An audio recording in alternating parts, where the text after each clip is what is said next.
నమస్తే. విశాఖపట్నం జిల్లాలోని 22A సంబంధించినటువంటి భూములన్నీ కూడా ఒక పక్క చెరువులు, ఎనాం భూములు, అట్లాగే మాజీ సైనికులు ఇచ్చినటువంటి భూములు కూడా 22A నుంచి కొన్ని వెసులుబాటు కలిగించి తొలగించే ప్రయత్నం ఆ రోజు వైకాపా ప్రభుత్వం చేసింది. ఈరోజు టీడీపీ పార్టీ అధికారంలోకి వచ్చిన తర్వాత 2026 మొదటి రోజున రెవెన్యూ శాఖ మంత్రి మొట్టమొదటి సంతకం పెట్టి 22Aలో ఉన్నటువంటి జాబితాను పూర్తిగా తొలగించి వెసులుబాటు కల్పించి మళ్ళీ ఎవరైతే ఉన్నాయో మాజీ సైనికులవనే అట్లాగే రైతులు సంబంధించినటువంటి భూములు కానీ రైతులకే చెందాలని చెప్పి ఆయన సంతకం చేశారు.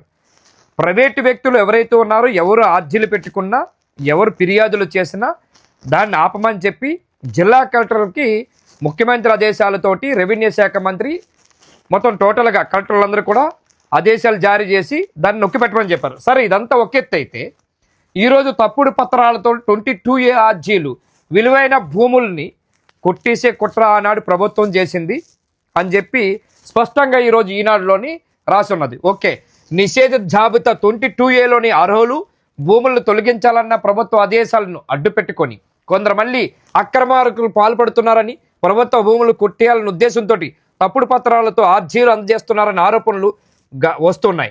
గత వైకాపా ప్రభుత్వంలో కొన్ని భూములు కావాలనే 22Aలో జాబితాలో చేర్చారు. నాడు బాధితులు అధికారులు చుట్టూ తిరిగినా పట్టించుకోలేదు. ప్రస్తుతం కూటమి ప్రభుత్వం వాటికి సంబంధించిన ఆర్జీలను 3 నెలల్లోగా పరిష్కరించాలని అధికారులని ఆదేశించింది. ఓకే, ఇక్కడ అధికారులను ఆదేశించారు, బాగుంది, సరే, మంచి శుభపరిణామే. నిజమైనటువంటి రైతులు, నిజమైనటువంటి సైనికులు, సైనిక ఉద్యోగస్తులు, మాజీ సైనికులకి వాళ్ళు కావాల్సినటువంటి వాళ్ళ భూములు అందుతాయి. అట్లాగే స్వతంత్ర సమరయోధుల భూములు కూడా ఇందులో ఉన్నాయి. అట్లాగే రైతులు పండించుకున్నటువంటి పంటలకి కావాల్సినటువంటి చెరువులు ఉన్నటువంటి ఇనాం భూములు కానీ చెరువులు కానీ ఏవైతే ఉన్నాయో అవన్నీ కూడా రికార్డులు తారుమారు చేసి విశాఖ జిల్లాలోని సుమారుగా 6,000 ఎకరాలు విశాఖ జిల్లాలోని దోచుకున్నటువంటి ఘటన మనకు అందరికీ తెలిసిన విషయమే. ముఖ్యంగా ఆనందపురం మండలంలోని 46.32 ఎకరాలు, భీమిలి 67.63 ఎకరాలు, గాజువాక 845 ఎకరాలు, గోపాలపట్నం 1591 ఎకరాలు, మహారాణిపేట ఎకరము 27 సెంట్లు, ములగాడ 2,900 ఎకరాలు, పద్మనాభం 10, పెదగంట్యాడ 8, పెందుర్తి 20, సీతమ్మధార 36, గ్రామీణ విశాఖ మొత్తం 194. సరే, ఇదంతా ఒక ఎత్తు అయితే దీంట్లో మొత్తం చూసుకుంటే ఇన్న భూములు తొలగించిన తర్వాత మొత్తం వైకాపా 5 ఏళ్ల పాలనలోని జిల్లాలోని 6,704 ఎకరాలు 22A జాబితా నుంచి తొలగించారు అనేది వీళ్ళు చెబుతున్నటువంటి ఇప్పుడున్న కూటమి ప్రభుత్వం పెద్దలు చెప్తున్నటువంటి మాట. సరే, దానికి వద్దాం. అందులో భూ సమీకరణలో తీసుకున్నవి, ప్రీ హోల్డ్ చేసినవి విశాఖ పోర్టు ట్రస్ట్ హౌసింగ్ బోర్డుకి చెందిన భూములు ఉన్నాయి. విలువైన ఆయా భూములపై కన్నేసిన గత పాలకులు వాటిని హస్తగతం చేసుకోవడానికి యథేచ్ఛగా నిషేధ జాబితా నుంచి తొలగించారనే ఆరోపణలు కూడా బలంగా వచ్చాయి. భీమిలి, ఆనందపురం, విశాఖ గ్రామీణం, పెందుర్తి, పద్మనాభం మండలాల్లోని ఈ అక్రమాలు చోటు చేసుకున్నాయి. నేతల సిఫారసుల మేరకు ద్వారా జిల్లా స్థాయి కమిటీతో సుమారు 100 ఎకరాలపై భూములు క్రమపరిధించారు అనేది వీళ్ళు చెప్తున్నారు. ఓకే, నిజమే, వాళ్ళు చేసిండ్రు, వాళ్ళు తప్పు చేసిండ్రు, వైకాపా ప్రభుత్వం తప్పు చేసింది, అందుకే ఈరోజు 11 సీట్లకి పరిమితమైంది, పోయింది. ఈరోజు టీడీపీ పార్టీ ఏం చేస్తుంది? కూటమి నేతల్లోనే అత్యధికంగా ఎమ్మెల్యేలతో పాటు ఉన్నటువంటి కొంతమంది చోటా నాయకులు కలిపి విశాఖ జిల్లాలోని భూములు దోచుకోవడం వాస్తవం కాదా?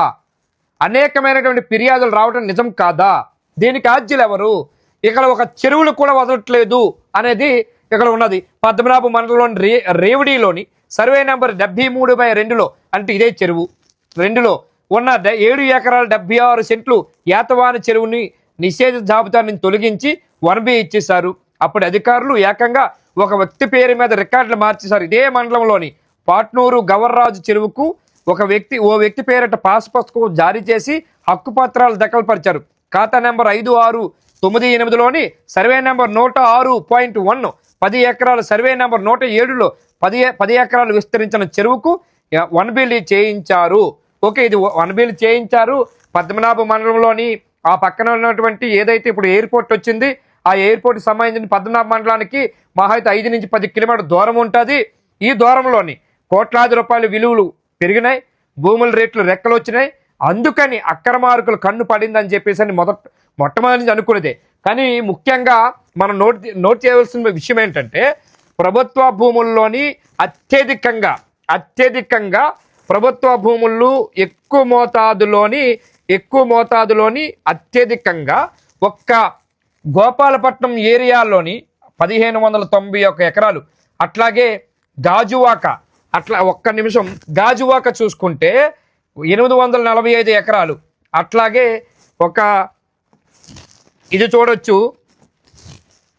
2000 ములగాడ హౌసింగ్ కాలనీ, ములగాడ ప్రాంతం, అంటే ఈ ములగాడ ప్రాంతంలో 2900 ఎకరాలు, హైయెస్ట్ ఎకరాలు. అంటే ప్రభుత్వ భూమి ఇంత ఎక్కువ మోతాదులో ఉన్న ములగాడ, మరోపక్క గోపాలపట్నం, 3 గాజువాక, ఈ మూడు మేజర్గా ఈ 2 నియోజకవర్గాలకు వస్తాయి. ఓ పక్క విశాఖ పశ్చిమ నియోజకవర్గం వస్తుంది, మరో పక్క గాజువాక నియోజకవర్గం వస్తుంది. అత్యధికంగా జన సమీకరణ ఉన్నటువంటి నియోజకవర్గాలు, అలాగే పరిశ్రమలు ఉన్నటువంటి నియోజకవర్గాలు, అట్లాగే అత్యధికంగా రెవెన్యూ వచ్చే నియోజకవర్గాలు ఇవే. ఈ నియోజకవర్గాల్లో పర్టికులర్గా అత్యధికంగా భూములు దోచుకున్నారంటే, ఎంత దారుణానికి ఒడిగట్టారంటే, ఒక పక్క కూటమి నాయకులు, మరోపక్క వైసీపీ నాయకుల్లో ఉన్నటువంటి అత్యధికంగా ఆనాడు కబ్జాలు చేసేసి, దుర్మార్గాలు చేసి, దోపిడీలు చేసి వాళ్ళంతా ఏ పార్టీలోకి వచ్చారు? కూటమి పార్టీలో ఉన్నారు వాళ్ళు.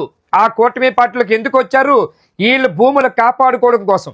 ఈ 1Bలు సంబంధించిన SFIలు ఇవన్నీ కూడా వాళ్ళ పేరు మీదకి మలచడం కోసం మళ్ళీ కూటమి పార్టీలోకి వచ్చి కూర్చున్నారు.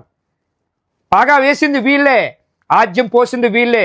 వైసీపీ, టీడీపీ, బీజేపీ, జనసేన, ఈ 4 పార్టీలు దొందే.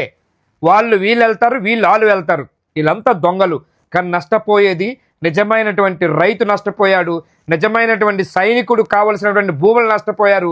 మాజీ సైనికులకు సంబంధించిన భూములని పూర్తిగా నష్టపోయి అనేకమైనటువంటి ఫిర్యాదులు, అనేకమైనటువంటి ప్రభుత్వం చుట్టూ తిరిగిన కనీసం ప్రభుత్వం పట్టించుకోలేదా అన్నాడు.